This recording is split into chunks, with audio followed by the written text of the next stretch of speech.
There I am. I'm back again, and I'm talking about the same thing. He's telling you not to eat the blood because that's what circulates around through your body. That's where the life is.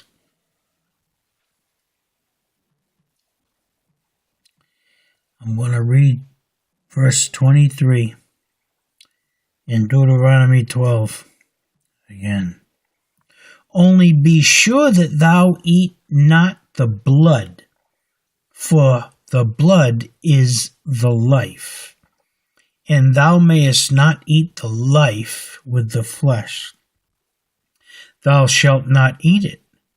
Thou shalt pour it upon the earth as water.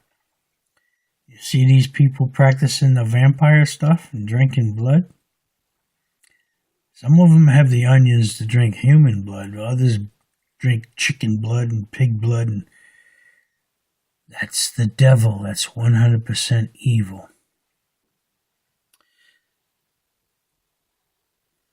Thou shalt not eat it.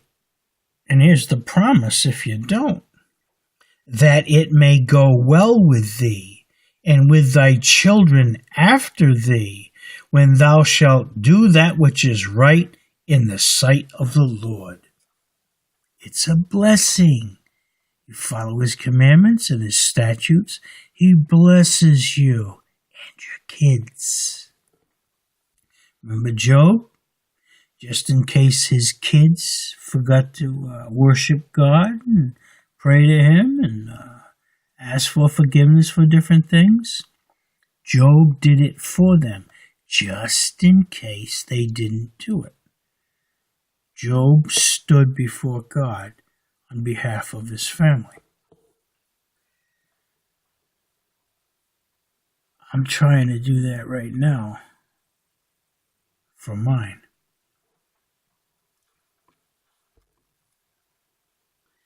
Only thy holy things which thou hast, and thy vows thou shalt take, and go unto the place which the Lord shall choose.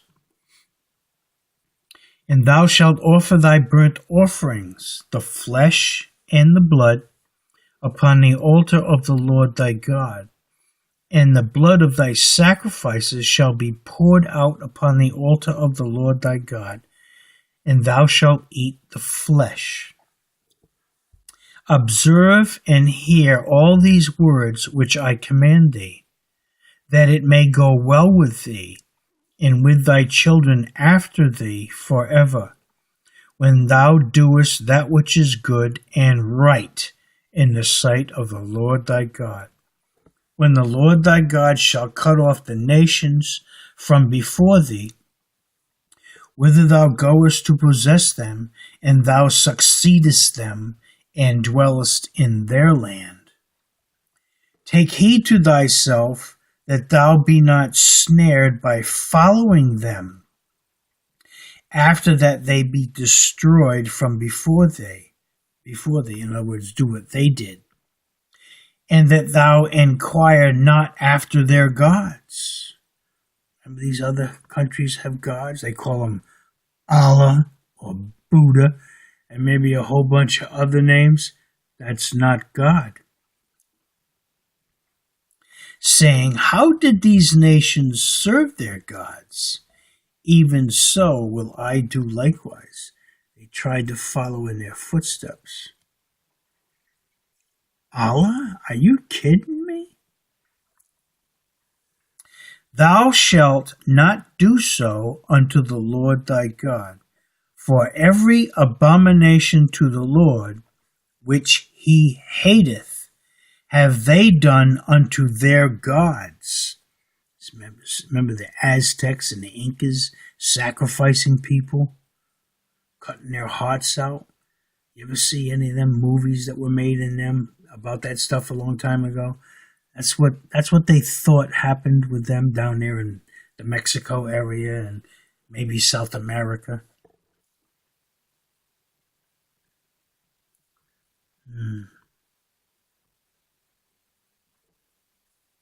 Thou shalt not do so unto the Lord thy God.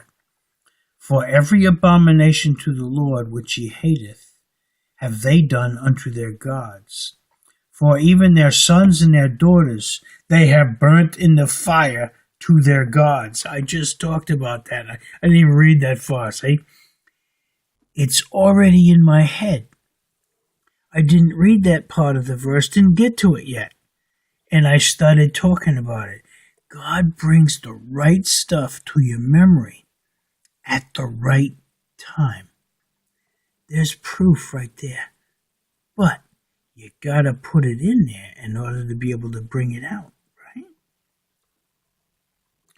What things soever I command you, observe to do it. Thou shalt not add thereto, nor diminish from it. Only what he tells you. A lot of places they add a whole bunch of garbage to it. In the New Testament, where Jesus is talking to the Pharisees and the Sadducees, and he calls them vipers, and calls their father the devil, etc. It's a different story. I'm going to put this on pause here for a second because I want to read something else for a second, but I want to look it up. Now, I paused that for a second, and I jumped ahead in the book of Deuteronomy to chapter 31 and verse 19. Remember now, entering right into the middle of a story here, all right? Now, therefore, write ye this song for you, and teach it the children of Israel. The commandment of God.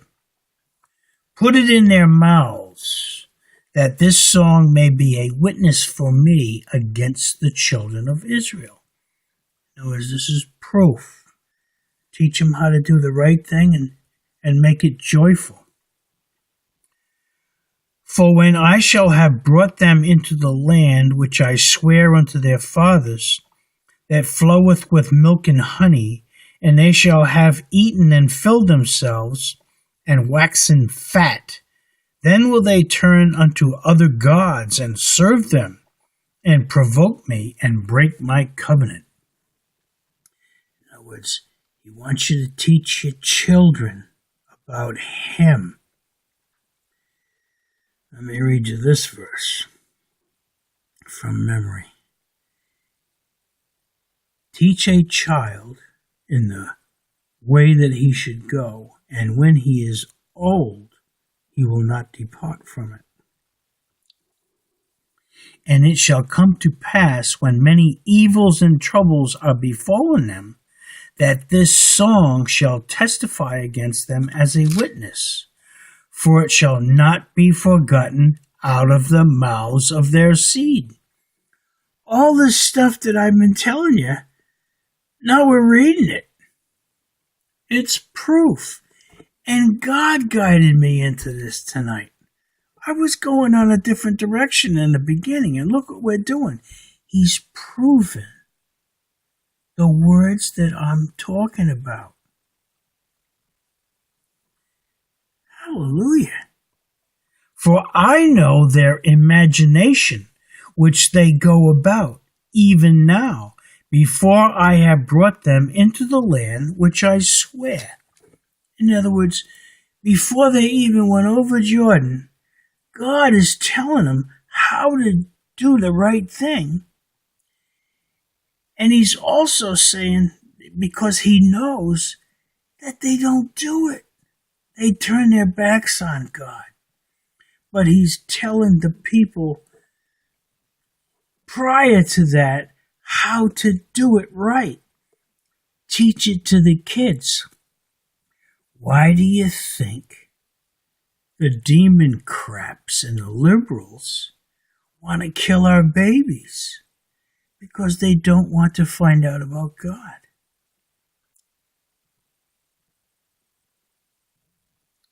Moses therefore wrote this song the same day and taught it the children of Israel. And he gave Joshua, the son of Nun, a charge, and said, Be strong and of a good courage, for thou shalt bring the children of Israel into the land which I swear unto them, and I will be with thee. And it came to pass, when Moses had made an end of writing the words of this law in a book, until they were finished, that Moses commanded the Levites, which bear the ark of the covenant of the Lord, saying, Take this book of the law. Well, I got a Bible here. And put it in the side of the ark of the covenant of the Lord your God, that it may be there for a witness against thee. In other words, you can't hide the truth. And you can't destroy the truth. God says the truth will set you free. Believe me, I feel free. For I know thy rebellion and thy stiff neck. Behold, while I am yet alive with you this day, ye have been rebellious against the Lord, and how much more after my death? Moses talking. Gather unto me all the elders of your tribes and your officers, that I may speak these words in their ears, and call heaven and earth to record against them. For I know that after my death ye will utterly corrupt yourselves. That's what's happening to America. And turn aside from the way which I have commanded you, and evil will befall you in the latter days, because ye will do evil in the sight of the Lord, to provoke him to anger through the work of your hands. And Moses spake in the ears of all the congregation of Israel the words of this song until they were ended. Now, in chapter 32, it goes on, it calls it the Song of Moses. All right, I'm not going to do that. I'm going to talk for a couple of minutes here. Now, there's some stuff that's been happening in the U.S. here, and it's 100% evil. I talked about California not having the hedge around it, around some of its cities, indeed around the entire state. It also includes Oregon and Washington out there. It's pretty bad. And we got people killing people. Do you think God was protecting them people out there? No. If God was protecting, they wouldn't have got killed. That's because Satan has a certain amount of power here on earth. He told Jesus, when he tempted Jesus, that power was given to him. Now guess who knew all about that? Jesus. Because Jesus is God. Not only the Son of God, but God himself in the flesh. You know, nobody killed Jesus. It was the Romans who put him up on the cross. Put the nails in the hands and feet. Stabbed him with the spear. Jesus says, nobody killed me. I gave up the ghost.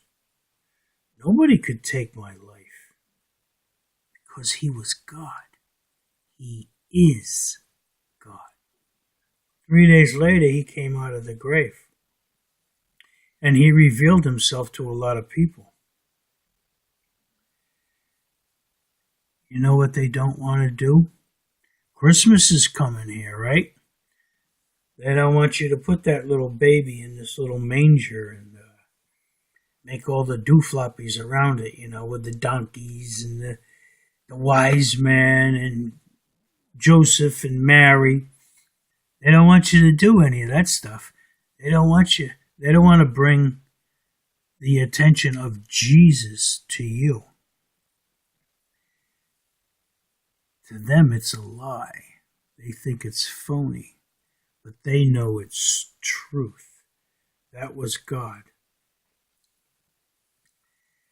Mary died one day. She's still dead. Joseph died. Joseph died before Jesus did. I don't know what happened. Because I think while he was up on the cross and he was talking to one of his disciples, he says, hey, you. Now, I'm not going to mention his name. Hey, you. Behold this and that. Behold thy mother. And that guy took care of Mary until she died. There's a lot of stuff that happened right here in Texas. That's where I'm at. Boy, it's hot here, too. People killing in churches. Why? Because God is not there. It's all evil. It's not right. Now, I'm not the one that's saying that. I'm repeating what I read in the book. They've turned away from the true and living God. How do I know that? I know that by their fruits, what they are producing. They're not producing the godly stuff, the right way of living. That doesn't happen in most places on earth. There's only a few definite places on earth where there's righteousness.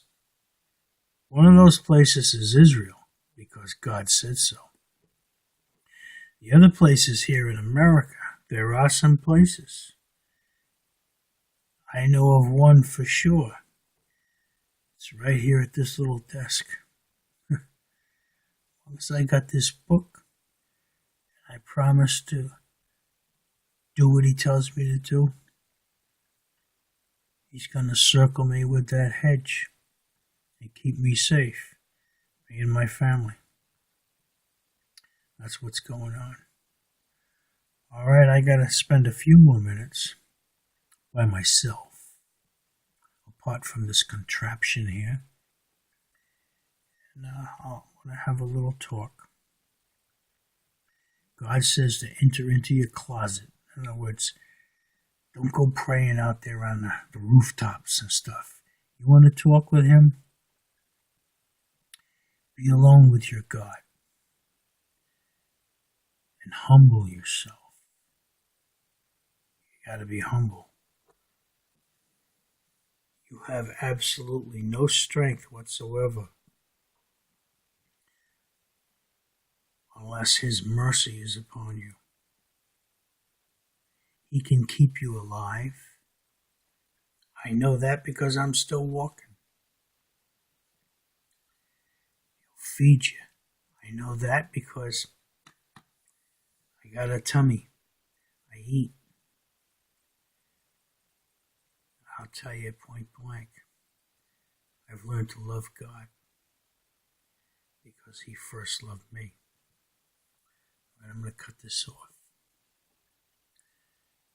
I'll be back tomorrow, maybe the next day.